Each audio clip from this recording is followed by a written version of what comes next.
அடுத்த நிகழ்ச்சியை ரத்து பண்றது அப்படின்றதுல அப்படி என்ன உனக்கு வலிக்குது, அது என்ன உனக்கு நோகுது? அப்போ உனக்கு அவ்வளவு வெறி பிடிச்சு போயிருக்கா? அந்த கூட்டத்தை பார்த்து பார்த்து பார்த்து பார்த்து ஆர்காசம் அடையிறியா? என்ன மாதிரியான ஒரு மனநிலை இது? இந்த வீடியோல அவர் பேசுறதை கேளுங்க. சிஎம் சார், உங்களுக்கு யாரையாவது பழி வாங்கணும்னா என்ன பழி வாங்குங்க? நீ பெரிய இவனா? என்ன பழி வாங்குனா செத்துருக்கிற 40 பேர் அவங்களுக்கு இரங்கல் தெரிவிக்க வக்கில்ல, உன்னை பழி வாங்கணுமா? வீடியோவா அது? அருவருப்பா இல்லையா? அசிங்கமா இல்லையா இப்படி ஒரு வீடியோ ரெக்கார்ட் பண்ணி போடுறதுக்கு? சோசியல் மீடியால பேசினவங்களை அரெஸ்ட் பண்ணதுக்கே விஜய் வந்து அவங்க மேல கை வைக்காதீங்க, முடிஞ்சா என் மேல கை வைங்கன்ற மாதிரி ஒரு காணொலி. சரி, அவன் என்ன பேசியிருக்கான்? போலீஸ் ஸ்டேஷன் அடிச்சு நொறுக்கு வேணும் ஒருத்தன் பேசுறான். இதை விஜய் ஆதரிக்கிறாரா? ஒருத்தன் நேபாளத்துல நடந்த மாதிரி இங்க ஆட்சியை கவிழ்ப்பேன்னு பேசுறான், அவனை விஜய் ஆதரிக்கிறாரா? ஒருத்தன் வந்து செந்தில் பாலாஜி தான் கொண்டுட்டாரு, கத்தி எடுத்து குத்த வந்தாங்க அப்படின்னு சொல்லி பேசுறான், அவனை ஆதரிக்கிறாரா? அப்ப ஆதவர்ஜுனா போட்ட ட்வீட்டுக்கும் விஜய் விட்ட காலனிக்கும் இது சம்பந்தம் இருக்கு? சம்பந்தம் இருக்கா? இவங்க எல்லாம் ஒரே ஸ்கிரிப்ட் தானே. புரட்சின்ற வார்த்தையை நம்ம சொல்றதுக்கே பயமா இருக்கு. அப்படி அந்த அர்த்தத்தை வந்து கொண்டு வச்சிருக்கிற அந்த ஆதவர்ஜுனான்ற என்ன வார்த்தையில திட்டுறதுன்னு தெரியல. நேபாளத்தில் நடந்தது போல புரட்சி நடக்குமா? ஏன்டா முதல்ல ஒரு ஆதாரம் இருக்காடா? கல்லு விட்டு எரிஞ்சாங்கன்னு சொல்ற ஒரு புட்டேஜஸ்ல கல்லு விட்டு எரிஞ்சதுக்கான ஆதாரம் இருக்காடா? மக்கள் நகர்றதுக்கே இடம் இல்ல, அப்புறம் கல்ல விட்டு எரிஞ்சாங்கன்ற. எங்க கல்ல விட்டு எரிஞ்சாங்க? வண்டியில சிசிடிவி வச்சிருக்கீல, டேஷ் கேம் வச்சிருக்கீல, எடுத்து காட்டு. ட்ரோன் இருந்துச்சுல, எடுத்து காட்டு. ஏன் காட்ட மாட்டேங்கிற? அப்ப பொய் சொல்லிக்கிட்டு திரியிற. செருப்பு வீசி இருக்காங்க. ஆமா வீசுவான், கீழே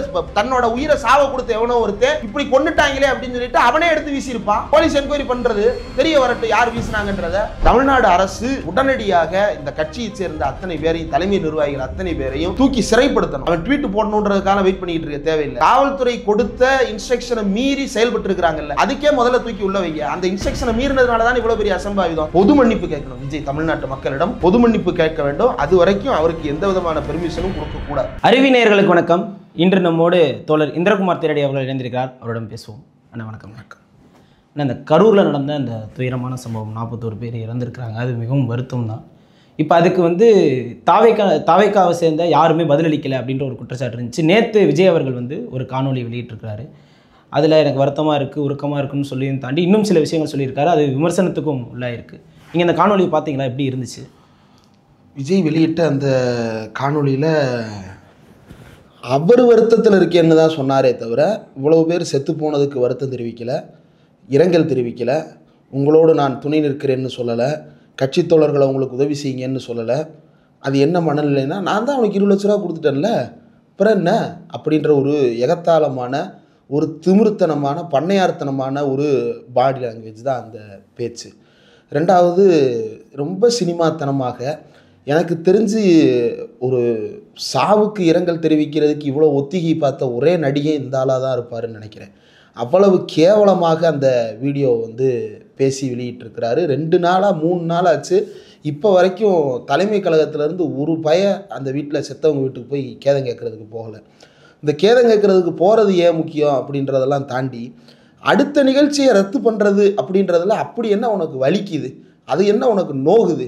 அப்போ உனக்கு அவ்வளோ வெறி பிடிச்சு போயிருக்கா? அந்த கூட்டத்தை பார்த்து பார்த்து பார்த்து பார்த்து ஆர்காசம் அடையிறியா? என்ன மாதிரியான ஒரு மனநிலை இது? லைட்டை போட்டு ஆன் பண்ணுற, ஆஃப் பண்ணுற, திடீர்னு சட்டரை இறக்குற, திடீர்னு சட்டரை ஏற்றுற, எல்லாரையும் பின்னாடி கேன்னு ஓடி வர வைக்கிற, இவ்வளவு வெறி பிடிச்சு செயலை செய்ததற்கு பிறகு, 42 பேர் செத்ததற்கு பிறகு அடுத்த கூட்டத்தை நடத்துகிறேன் அப்படின்றதுல உறுதியாக இருக்கிற. ஏற்கனவே ஆர்கனைஸ் பண்ண தெரியல அப்படின்றத நம்ம பல தடவை சொல்லியிருக்கிறோம். இவங்களுக்கு அனுபவம் இல்லைன்றதெல்லாம் தாண்டி அறிவு இல்லை அப்படின்றத பல தடவை சொல்லியிருக்கிறோம். அதை நிரூபிச்சிருக்கிறானுங்க. இந்த வீடியோவில் அவர் பேசுகிறத கேளுங்க. சிஎம் சார், உங்களுக்கு யாரையாவது பழி வாங்கணும்னா என்ன பழி வாங்குங்க? நீ பெரிய இவனா? என்ன பழி வாங்குனா செத்துருக்கிற 40 பேர் அவங்களுக்கு இரங்கல் தெரிவிக்க வக்கில்ல, உன்னை பழி வாங்கணுமா? உன் கட்சியினுடைய பொதுச் செயலாளர் எங்கே இருக்கிறான்? உன் கட்சியினுடைய மற்ற தலைவர்கள்லாம் எங்கே இருக்கிறாங்க?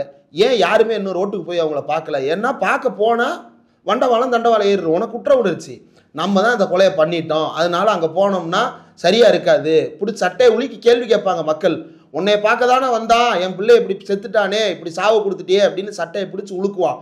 பதில் சொல்லணும், கன்சோல் பண்ணணும். அது இவங்களுக்கு தெரியாது. அது அரசியல் பண்ணுறவனுக்கு தான் தெரியும், மக்களோட இருக்கிறவனுக்கு தான் தெரியுமே தவிர, வீட்டுக்குள்ளே உட்காந்துட்டு ஏசி ரூமில் வீடியோ ரெக்கார்ட் பண்ணுறவனுக்கு அது தெரியாது. நல்லா மூஞ்சி எல்லாம் வீங்கி போய் 2 நாள் கண்ணை பார்த்தீங்களா நல்லா வெள்ளையாக 2 நாள் நல்லா தூங்கி எந்திரிச்சிருக்கிற, நல்ல கம்ப்ளீட் ரெஸ்ட் எடுத்துருக்குல. ரொம்ப மன அழுத்தத்தில் இருந்ததா சோசியல் மீடியாவில் நிறைய பேர் சொல்லிட்டு இருந்தாங்க. அதாவது இந்த விஜய் பொறுத்த வரையில் அவருடைய நடிப்பில் 2 ஸ்டைல் தான். ஏன்னு சத்தமாக பேசுகிறது, என்னங்க நான் உன்னை அடிச்சிருவேன்ப்பா, பா என்னப்பா இப்படி பேசுறது, அப்புறம் ஏய் நான் உன்னை அடிச்சிருவேன்ப்பா என்ன இப்படி பேசுகிற அப்படின்றது. இந்த 2 டோன் தான். அந்த டோனில் ஒரு டோனை தூக்கி போட்டு இப்படி பேசிட்டு வீடியோவா அது அருவருப்பா இல்லையா, அசிங்கமாக இல்லையா இப்படி ஒரு வீடியோ ரெக்கார்ட் பண்ணி போடுறதுக்கு. அப்புறம் அந்த கட்சியில் வந்து இவர் ஏன் போய் பார்க்கலன்னு கேட்டதுக்கு வந்து இவர் போகாததுக்கு காரணம் மறுபடியும் அசம்பாவிதம் நடந்துடும். ஏன் புஷி ஆனந்த் போக வேண்டியதானே, ஏன் மாவட்ட செயலாளர் இருப்பாங்க, தலைமறைவாக இருக்கிறாங்க மாவட்ட செயலாளர். மற்ற ராஜ்மோகன் எங்க, பல பேர் தெரிஞ்சாங்களே செய்தி தொடர்பாளர், ஏன் ஒரு பய போல. அப்போ மக்களுக்கு எந்த விதமான ரெஸ்பான்சிபிலிட்டி இவன் எடுத்துக்கிட தயாராக இல்லை. இப்படி ஒரு ஆள் தமிழ்நாட்டு அரசியலில் இருக்கிறது தமிழ்நாட்டு அரசியலுக்கு ரொம்ப ரொம்ப ஆபத்தானது. தமிழ்நாட்டு அரசியலிலிருந்து தூக்கி எறியப்பட வேண்டிய மிருகம் இந்த விஜய். ஆனால் அந்த காணொலியில் இன்னொரு முக்கியமான ஒரு விஷயம் வந்து சர்ச்சையாக இருக்குது. இந்த மாதிரி மக்களுக்கு தெரியும் எது வந்து என்ன நடந்துச்சு அப்படின்றது மக்களுக்கு தெரியும். இந்த விஷயம் வந்து திமுகவில் தான் நடந்துச்சுன்னு முழுமையாக நம்புகிறாரா விஜய்? திமுகவின் பெயரில் இந்த விஷயத்தை எழுதி அரசியல், அதாவது நீங்கள் எந்த கட்சியை கேட்டாலும் அந்த கட்சிக்குன்னு ஒரு கொள்கை ஒன்று சொல்லுவாங்க, ஏதோ ஒரு செயல் திட்டம்னு ஒன்று சொல்லுவாங்க. ஆனால் இவங்களுக்கு அப்படி எந்த கொள்கையும் கிடையாது, எந்த செயல் திட்டமும் கிடையாது. அரசியல் பண்ணுறதுக்கு ஏதாவது ஒரு பாயிண்ட் தேடி அலைகிற ஆளுங்க தான். அன்னைக்கு நாமக்கல்லில் பேசுகிறப்ப புதுசாக சொல்லுன்னா நான் என்ன சொல்கிறது அப்படின்னு கேட்டான்ல. அப்போ அதனுடைய அடுத்த ஸ்டெப்பு தான் ஏதாவது பாயிண்ட் கிடச்சா திமுகவை பிடிச்சிட மாட்டோமா அப்படின்னு நினச்சிக்கிட்டு இருந்தான். இப்போ 40 பேர் செத்தவொடனே இந்த பழியை திமுக பேரில் போட்டு அரசியல் பண்ணும்டா அப்படின்னு சொல்லிட்டு கேவலமாக பிண அரசியல் செய்து கொண்டிருக்கிறார். இந்த பிண அரசியல் செய்கின்ற இந்த மனநிலையே ரொம்ப ஆபத்தானது. ஒரு கும்பல் மனநிலையை உருவாக்கிட்டு இருக்கிறாங்க. செத்தவங்க வீட்டுக்கு இவர் போகலைன்றதை தாண்டி அதை ஜஸ்டிஃபை பண்ணுறதுக்கு ஒரு பெரிய கூட்டத்தையே ரெடி பண்ணி வச்சுருக்கிறாங்க. அதை ஃபேக் ஐடி மூலமாக முதல்ல ஃப்ளோட் பண்ணுறது, அதுக்கப்புறம் அது பொது மனநிலை போல் ஒரு தோற்றத்தை உருவாக்குறது. அதற்கு பிறகு மற்ற ரசிகர்கள் வந்து அவனும் அந்த கும்பலில் ஒருத்தன் தான், அவனும் அந்த கூட்டத்துக்கு போய் நெரிசலில் சிக்கியிருக்க வேண்டியவன் தான். அந்த கூட்டத்தில் நெரிசலில் சிக்காமல் இந்த இணையதள நெரிசலில் சிக்கி இப்போதும் கூட ஸ்டாண்ட் வித் விஜய் போடுவது. அண்ணன் எவ்வளோ வருத்தத்தில் இருக்கிறாரு தெரியுமா, வாங்கடா மோதி பார்ப்போம் அப்படின்னு கூப்பிடுறது. ஏன்டா 40 பேர் செத்ததுக்கு மெழுகுவத்தி ஏற்றுவோன்னு ஒருத்தன் கூப்பிடல, ஆனால் மோதி பார்ப்போம் வா, அடித்து பார்ப்போம் வா, அண்ணனை என்ன நினச்சிக்கிட்ட அப்படின்னு பேசுறது. இது என்ன மாதிரியான அரசியல்? இது வரைக்கும் தமிழ்நாட்டில் இந்த அரசியலை யாருமே பண்ணதில்லை. முடிஞ்சா தொட்டு பாருங்க அப்படின்ற ஒரு டோன்ல பேசுறாரோ விஜய் அப்படின்ற ஒரு கேள்வி இருக்கு. நான் இங்கே தான் இருப்பேன், நான் ஆஃபீஸில் தான் இருப்பேன், இல்லை நான் இங்கே தான் இருப்பேன். ஆஃபீஸில் இரு, வீட்டில் இரு, சுடுகாட்டில் இரு, ஏதோ ஒரு பங்களாவில் போய் ஓய்வெடு, யாருக்கு என்ன பிரச்சனை? இப்போ அப்படியே இருந்துட்டு போக வேண்டியதானே. எதுக்கு நீ ரோட்டுக்கு வர்ற? எதுக்கு மக்களை சந்திக்க வர்ற? மக்களை சந்திக்க வர்றதுனுடைய நோக்கம் என்ன? 3 நிமிஷம் பேசுறதுக்கு எதுக்கு 3 மணி நேரமாக அலப்பறை கொடுக்குற? காலையிலேருந்து சாயங்காலம் வரைக்கும் காத்துட்டு இருக்கிறான் அந்த மக்கள் வேடிக்கை பார்க்கறதுக்காக.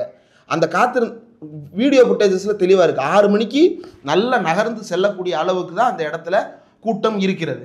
7 மணிக்கு இவன் வண்டியோடு சேர்ந்து வர்ற கூட்டம் உள்ளே சேரும்போது அது இன்னும் பெரிய நெரிசலை உருவாக்குது.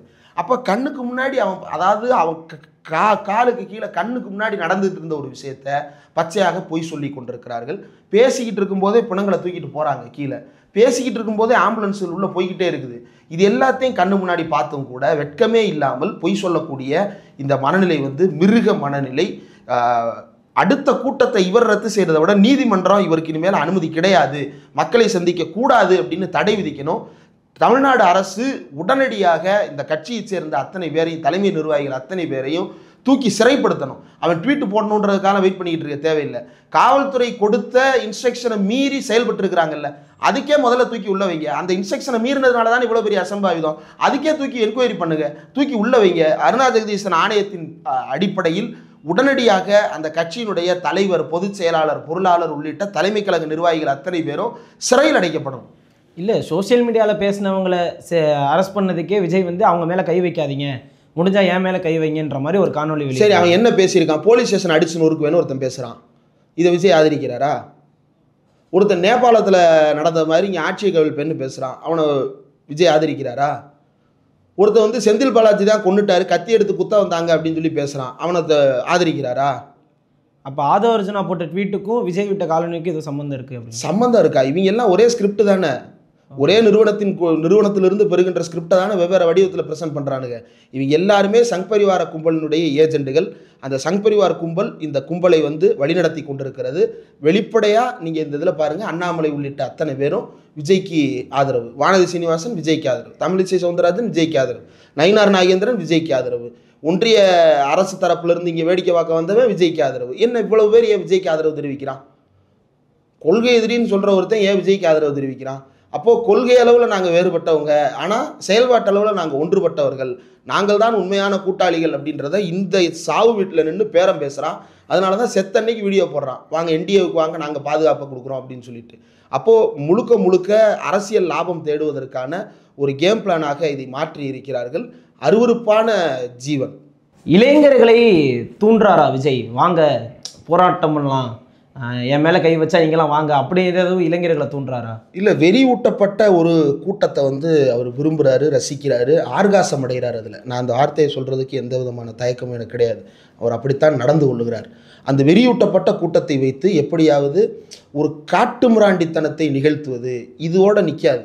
இன்னும் பெரிய காட்டுமிராண்டித்தனங்களை இந்த கூட்டம் அரங்கேற்றும். எப்படி குஜராத்தில் மோடியின் கூட்டம் காட்டுமிராண்டித்தனத்தை அரங்கேற்றியதோ, எப்படி உத்தரப்பிரதேசத்தில் யோகி ஆதித்யநாத்தின் கூட்டம் காட்டுமிராண்டித்தனத்தை அரங்கேற்றியதோ, எப்படி மணிப்பூரில் ஆயுதங்களை கொள்ளையடிக்க விட்டு காட்டுமிராண்டித்தனத்தை அரங்கேற்றினார்களோ, அதே போன்ற காட்டுமிராண்டித்தனத்தை தமிழ்நாட்டில் அரங்கேற்றுவதற்காகத்தான் விஜய் இறக்கிவிடப்பட்டிருக்கிறார். இது இப்போதே தடுத்து நிறுத்தப்படாவிட்டால் இதைவிட பெரிய பெரிய சீர்கேடுகளை இந்த குழப்பவாதிகள், இந்த கும்பல்வாதிகள், இந்த அராஜகவாதிகள் தொடர்ந்து தமிழ்நாட்டில் நிகழ்த்தி கொண்டே இருப்பார்கள். இனி அடுத்து என்ன செய்வார்? ரசிகர்களை தூண்டிவிட்டு போய் அதை அடி, போய் இதை அடி அப்படின்னு சொல்லிட்டு நடத்துவார். இது என்ன மாதிரியான மென்டாலிட்டி? இந்தியாவில் இந்த புரட்சின்ற வார்த்தைக்கான அர்த்தத்தையே, இந்த புரட்சின்ற வார்த்தையை நீ நம்ம சொல்கிறதுக்கே பயமாக இருக்குது. அப்படி அந்த அர்த்தத்தை கொண்டு வச்சிருக்கிற அந்த ஆதவர்ஜுனான்ற என்ன வார்த்தையில் திட்டுறதுன்னு தெரியல. நேபாளத்தில் நடந்தது போல புரட்சி நடக்குமா? ஏண்டா முதல்ல ஒரு ஆதாரம் இருக்காடா? கல் விட்டு எரிஞ்சாங்கன்னு சொல்கிற ஒரு ஃபுட்டேஜஸில் கல் விட்டு எரிஞ்சதுக்கான ஆதாரம் இருக்காடா? மக்கள் நகர்றதுக்கே இடம் இல்லை, அப்புறம் கல்லை விட்டு எரிஞ்சாங்கன்ற. எங்கே கல்லை விட்டு எரிஞ்சாங்க? வண்டியில் சிசிடிவி வச்சிருக்கல, டேஷ் கேம் வச்சிருக்கல, எடுத்து காட்டு. ட்ரோன் இருந்துச்சுல, எடுத்து காட்டு. ஏன் காட்ட மாட்டேங்கிற? அப்போ பொய் சொல்லிக்கிட்டு திரியிற. செருப்பு வீசி இருக்கிறாங்க, ஆமா வீசுவான், கீழே தன்னோட உயிரை சாவ கொடுத்த எவனோ ஒருத்தன் இப்படி கொண்டுட்டாங்களே அப்படின்னு சொல்லிட்டு அவனே எடுத்து வீசியிருப்பான். போலீஸ் என்கொயரி பண்றது தெரிய வரட்டும் யார் வீசினாங்கன்றத. ஒரு செருப்பு இல்லை, இன்னும் பல செருப்புகள் வந்திருக்கும். இன்னொரு 5 நிமிஷம் அங்க நின்று இருந்தாருன்னா. அவ்வளவு ஆத்திரத்தில் இருக்கிறாங்க மக்கள். மக்கள் ஆதரவு தெரிவிக்கிறாங்க. ஒரு கும்பல் ஆதரவு தெரிவிக்கிறது, இந்த பிரிஞ்சு எலமெண்ட்ஸ் ஆதரவு தெரிவிக்கிறது, அந்த கும்பல் தெரிவிக்கின்ற ஆதரவு. இது எல்லாமே நீங்க பாருங்க, ஃப்ளோட் ஆகுறது எல்லாமே ஆர்கனைஸ்டு ஐடிஸ்லேருந்து வெளியே லீக் பண்ணுவா. அதுக்கப்புறம் இந்த வெறி பிடிச்ச ரசிகர்கள் அது ஆர்கனைஸ்டாக நடக்குதா இல்லையா அது எதுவும் தெரியாமல் அதை எடுத்து அப்படியே ஷேர் பண்ணி முட்டு கொடுப்பான். இப்படி தான் அவன் பழக்கப்பட்டிருப்பான். நீங்கள் அந்த கூட்டத்திலேருந்து வெளியே வந்தவனை பாருங்கள். ஒருத்தன் பேசுகிறானே, என்ன சொல்கிறான்? ஒரு அம்மா தாலி இருந்து விழுந்து, தங்க சங்கில இருந்து விழுந்துருச்சு, 2 பைக்கை ஏறி மிதிச்சிட்டானுங்க, அதுக்கப்புறம் 4 பேர் மயக்கம் போட்டு விழுந்துட்டானுங்க, செம்மையாக இருந்துச்சு அப்படின்றான். இது எப்படின்னா, அண்ணா ஹீரோ என்ட்ரி மாஸ்னா, பிஜிஎம் சூப்பர்னா, அனிருத் மிரட்டிட்டாருனா, தளபதி மாஸ்னா, படம் சூப்பராக இருந்துச்சுன்னா, அதே தான் இது. சில கமெண்ட்ஸ்லாம் பார்க்கும்போது இன்னும் பயமாக இருக்குது. குழந்தை தானே, ஒன்று போனால் இன்னொன்று வந்துடும், எங்கள் தளபதி போனால் வருவாரான்ற மாதிரி கமெண்ட்ஸ்லாம் பார்க்க முடியும். ஆமாம், இதெல்லாம் யாரு? இவன்லாம் யாரு? அவனுக்கும் அந்த கூட்டத்துக்கு சம்மந்தமே கிடையாது. பிள்ளை பெற்றவனுக்கு தான் தெரியும் பிள்ளை சாவுனுடைய வலி என்ன அப்படின்றது. இந்த பிள்ளையினுடைய சாவுக்கு கூட வருந்தாத ஒரு கூட்டத்தை உருவாக்கி வச்சிருக்கிறான்னா இவனுக்கு எப்படிப்பட்ட ஆளாக இருப்பானுன்றதை மக்களே முடிவு பண்ணுவாங்க. மக்களினுடைய மனநிலையை ரொம்ப சாதாரணமாக நினச்சிட்டா மக்கள் பல நேரங்களில் அமைதியாக இருப்பாங்க. ஆனால் அவங்க தெளிவான முடிவை எடுக்கக்கூடிய அளவிற்கு தமிழ்நாட்டு மக்கள் பழக்கப்பட்டிருக்கிறார்கள். இந்த தமிழ்நாட்டு மனநிலைக்கு எதிரான இந்த கும்பலை தமிழ்நாட்டு மக்கள் நிச்சயம் பாடம் புகட்டுவார்கள். இறுதியாக ஒரு கேள்வி, அதாவது பொதுவாகவே சோசியல் மீடியாவில் இந்த அரசியல் பற்றி தெரியாத ஒருத்தவங்க என்ன நினைக்கிறாங்க அப்படின்னா, எங்களுக்கு ஒரு மாற்று தேவை, நாங்கள் இந்த கட்சிக்குள்ளேயே இருக்கணுமா, எங்களுக்கு ஒரு மாற்று தேவை. மாற்றுக்கு என்ன செய்யலாம்? நாட்டில் வாழுவதற்கு பதிலாக சுடுகாட்டில் வாழலாம், உயிரோடு வாழுவதற்கு பதிலாக பிணமாக மாறலாம். இப்படிப்பட்ட மாற்றம் தான் வேணுமா? இல்லை, ஒரு அரசியல் மாற்றம். செத்தா இரங்கல் கூட தெரிவிக்காத ஒரு மாற்றம் வேண்டும். செத்தா நேரில் கூட போய் பார்க்காத ஒரு மாற்றம் வேண்டும். இதுதான் இவங்க நினைக்கிற மாற்றம். அந்த மாற்றம் தான் நடக்கும், வேற ஒரு மாற்றம் வராது. இல்லை, பிடிக்கலன்னா நாங்கள் அடுத்த எலெக்ஷனில் தோக்கடிச்சிருவோம். அந்த யார் பிடிக்கலன்னா? இவன்லாம் அரசியலில் இருக்கவே கூடாது சார். ஓகே, அவன் ரோட்டுக்கு வந்தால் கூட்டம் வருதுன்றான்ல, நீ சிஎம் ஆனால் கூட்டம் வரும்ல. அப்போ நீ யோசிச்சு பாருங்க, இவர் சிஎம் ஆவார், அசம்பிளிக்கு போவார், இப்படி கூட்டத்தை திடுன்னு கூட்டிகிட்டு அலைவார். இதெல்லாம் கற்பனையில் நினச்சி பார்க்குறதுக்கே கேவலமாக இருக்குது. இவங்களுடைய கற்பனையே. இப்போ இந்த மாவட்ட செயலாளர் தான் அடுத்த தேர்தலில் போட்டிடுவார், அப்ஸ்காண்டானவன். 42 பேர் செத்த அன்னைக்கு தலைமறைவான ஒருத்தன் அந்த மக்கள்கிட்ட ஓட்டு கேட்டு நிற்பான் நாளைக்கு. அப்போ தெரியும் மக்கள் யாருன்றதை அப்போ புரிய வைப்பாங்க. இப்போ இறுதியாக கவர்மெண்ட் என்ன மாதிரியான ஆக்ஷன் நடக்கும்? விஜய் அடுத்த கூட்டத்துக்கு போவாரா? விஜயனுடைய கூட்டத்தை நீதிமன்றம் தடை விதிக்கணும். காவல்துறை தடை விதிச்சா மறுபடியும் இவன் வந்து அரசியல் தேடுவான். நீதிமன்றம் உடனடியாக இந்த கூட்டங்கள் நடத்துவதை தடை செய்ய வேண்டும். வெக்கேஷன் பெஞ்சுலாம் பார்க்கக்கூடாது. வெக்கேஷன் பெஞ்சில் உட்காந்து கண்ட தீர்ப்புலாம் கொடுக்குறாங்க. இந்த மாதிரியான முக்கியமான இன்சிடென்ட்ஸுக்கு வெக்கேஷன் பெஞ்சு உடனடியாக தடையாணை இந்த கூட்டங்களுக்கு தடையாணை விதிக்கணும்.